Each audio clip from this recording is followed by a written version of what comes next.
The year is 2025. The air is thick with tension, heavy with dread. The flashpoint, as always, is Kashmir. A brutal terrorist attack in Indian-administered Kashmir has shattered the fragile peace. The world watches with bated breath, fearing the worst. Will this be the spark that ignites another devastating war between India and Pakistan? The attack was swift and deadly. A convoy of Indian military vehicles, rumbling through the rugged terrain, was ambushed. The casualties were high, the images of charred vehicles and grieving families seared into the collective consciousness of a nation. India mourned, but anger simmered beneath the surface. Accusations flew across the border, aimed squarely at Pakistan. Pakistan vehemently denied any involvement, but the denials rang hollow in the ears of a grieving India. The attack bore all the hallmarks of a well-coordinated operation, one that could not have been carried out without external support. The drums of war began to beat, a familiar rhythm of fear and anger echoing across the subcontinent. This time, it felt different. The stakes seemed higher, the potential for catastrophic escalation palpable. The world held its breath, hoping against hope that sanity would prevail. But on the ground, the gears of conflict were already grinding into motion. India, reeling from the attack, vowed a swift and decisive response. Prime Minister Narendra Modi, his face etched with grief and determination, addressed the nation. He spoke of Pakistan's continued support for terrorism, of the need to protect India's sovereignty. His words, measured yet firm, resonated with a nation hungry for justice.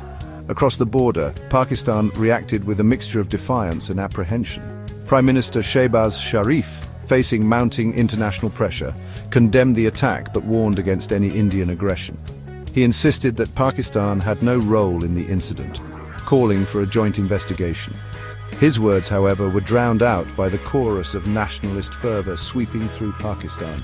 The Indian military, a formidable force, went on high alert. Troops were deployed to the border in a show of strength. Fighter jets roared across the skies, casting ominous shadows on the tense landscape. The message was clear. India was prepared to use force to defend its interests. Pakistan, facing an economic crisis and internal strife, scrambled to match India's military posturing. The government, desperate to project an image of strength, announced its own military exercises. The rhetoric on both sides escalated, fueling a dangerous cycle of mistrust and aggression. As tensions soared, the international community watched with growing alarm. The United States, China and Russia, all wary of a nuclear confrontation in South Asia, urged restraint. Diplomatic channels buzzed with activity as world leaders scrambled to avert a full-blown war. Within both India and Pakistan, however, public opinion was sharply divided. In India, the attack had rekindled old wounds, hardening attitudes towards Pakistan. The media, often accused of sensationalism, fueled the flames of nationalism. Calls for retaliation grew louder, drowning out the voices of peace. Pakistan, on the other hand, was a nation wrestling with its demons. Beset by economic woes and political instability, the spectre of war was the last thing its people needed. Yet the government's defiant stance found resonance among some segments of society, particularly those swayed by nationalist rhetoric. Amidst the cacophony of war cries and diplomatic pleas, a faint glimmer of hope emerged. Civil society organizations on both sides of the border, weary of the endless cycle of hostility, organized peace marches and candlelight vigils. They called for dialogue, for understanding, for a rejection of violence. Their voices, though drowned out by the drums of war, offered a flicker of hope in the gathering darkness. They were a reminder that even in the darkest of times, the human spirit yearns for peace. Tehsin Zara, a bright-eyed university student in Islamabad, felt the city holding its breath. The bustling markets, usually alive with the sounds of bartering and laughter, were unusually quiet. The chai stalls, normally overflowing with animated discussions, were subdued, the aroma of cardamom-infused tea doing little to mask the pervasive anxiety. Tehsin, like many of her peers, was caught in the crosshairs of history. Too young to remember the horrors of past wars, she had grown up on a diet of textbooks that painted India as the perennial enemy. yet she couldn't shake off the feeling that war was not the answer, not this time, not when Pakistan was grappling with an economic crisis so severe that her own family struggled to put food on the table. The news was a constant barrage of military maneuvers, fiery speeches, and expert analyses predicting imminent war. Her social media feeds were flooded with jingoistic posts urging the government to teach India a lesson. But Tehseen saw through the facade. She knew that war would only exacerbate their problems, pushing Pakistan further into the abyss. Across the border in the bustling metropolis of Delhi, a young man named Arjun shared Tehseen's anxieties. A software engineer by profession, Arjun had always viewed Pakistan with a mix of curiosity and apprehension. He had grown up on a diet of Bollywood movies that often portrayed Pakistanis as villains, but he had also read accounts of shared history and culture of a time when the two countries were one. The recent attack had shaken him to his core. The images of the dead soldiers, some barely older than him, filled him with anger and grief. He understood the calls for retaliation, the primal need for revenge. But deep down he knew that violence would beget violence, pushing the two nuclear-armed neighbors closer to the brink. Arjun, like Tehseen, yearned for a different narrative, one where dialogue replaced diatribes and cooperation trumped confrontation. He yearned for a future where the youth of both countries could focus on building a better tomorrow instead of being shackled by the ghosts of the past. The India-Pakistan rivalry, a toxic cocktail of history, politics and religion, had cast a long shadow over the subcontinent. 3 wars and countless skirmishes had left a bitter legacy of mistrust and animosity. The disputed territory of Kashmir, a breathtakingly beautiful landlocked region claimed by both countries, remained the bone of contention. The spectre of nuclear war, once unthinkable, now loomed large. Both India and Pakistan possessed nuclear arsenals, a chilling reminder of the catastrophic consequences of another conflict.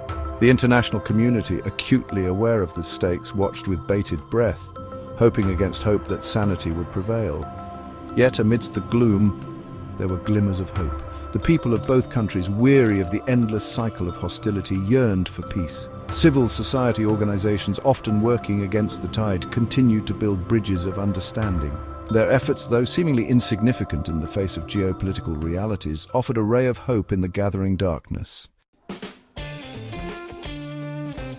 The United States, acutely aware of the global ramifications of a nuclear confrontation in South Asia, sprang into action. President Kamala Harris, taking charge, initiated a flurry of diplomatic activity. Phone calls were made, envoys dispatched, and back-channel negotiations established. The message was clear: de-escalation was the only option. The US, leveraging its influence as a global superpower and a long-standing ally to both India and Pakistan, urged restraint. Harris, known for her diplomatic acumen, understood the complexities of the situation. She knew that any resolution required addressing not just the immediate crisis, but also the underlying issues that fueled the conflict. Her efforts, though fraught with challenges, offered a glimmer of hope. The US, despite its own internal divisions, remained a powerful force for peace on the world stage. Its involvement, however imperfect, provided a much-needed channel for communication and a potential pathway to de-escalation.